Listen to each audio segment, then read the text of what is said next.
এটা হচ্ছে আমাদের শসা গাছ। এবার মাশাআল্লাহ অনেক ফুল আসছে, ফল মোটামুটি, খুব একটা যে বেশি তা না। তো আজকে আমাদের গাছের থেকে 3টা শসা পারবো আমরা, একটু বড় হয়েছে। এটা হচ্ছে আমাদের গার্ডেনের সব থেকে বড় শসা। তা বাবা আজকে আসছে এখন পারতে পারবো। হ্যাঁ হ্যাঁ, কেটে ফেলেন এটা। বিসমিল্লাহ বিসমিল্লাহ, আলহামদুলিল্লাহ। এই দেখেন মাশাআল্লাহ মাশাআল্লাহ অনেক বড় হয়েছে এই শসাটা। এই দেখেন, এই যে ওটাকে মেহেকরে নিয়ে, ওইটা ওই পাশে আরেকটা আছে, ওটা মেহেকরে নিয়ে পারবো।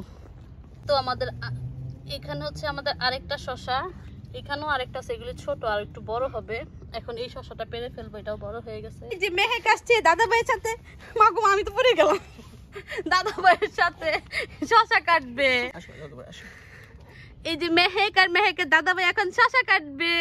কি সুন্দর, পারো পারো পারো। বিসমিল্লাহ বিসমিল্লাহ। হ্যাঁ হ্যাঁ কাটেন বাবা কাটেন। এই যে নিয়ে যাও। এই যে এই শসাতে কাটা আছে। আচ্ছা আচ্ছা আচ্ছা পুরো এইটাতে মাটিতে লেগে গেছে। এই কাশো এখানে এখানে এখানে এখানে। এই যে আমার বেবি এখানে আসবে। আচ্ছা আচ্ছা। এখন আমাদের আরেকটা গাছে এখানে আরেকটা শসা হয়েছে। এই যে মাশাআল্লাহ 3টা শসা হয়েছে বড়। তো আজকে আমরা দুপুরে লাঞ্চে আমরা সবাই সালাদ বানিয়ে সবাই খাবো। এটা শসা আমাদের খুব পছন্দ, কিন্তু শসা গাছ বেশি দিন টিকে না, একবার ফল দেওয়ার পরে এই গাছগুলি মরে যায়, যার কারণে শসা বেশি দিন খাওয়া যায় না। ধরো ধরো ধরো। এই যে এখন তার দাদা ভাইয়ের সাথে আরেকটা শসা পারবে। এই যে মেহেক কাটো কাটো কাটো।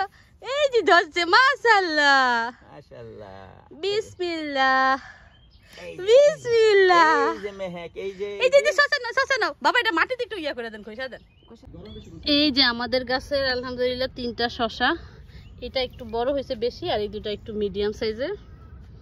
যাক, আজকে প্রথম খাবো আমাদের গাছের শসা। তো সবাই ভালো থাকবেন, আল্লাহ হাফেজ।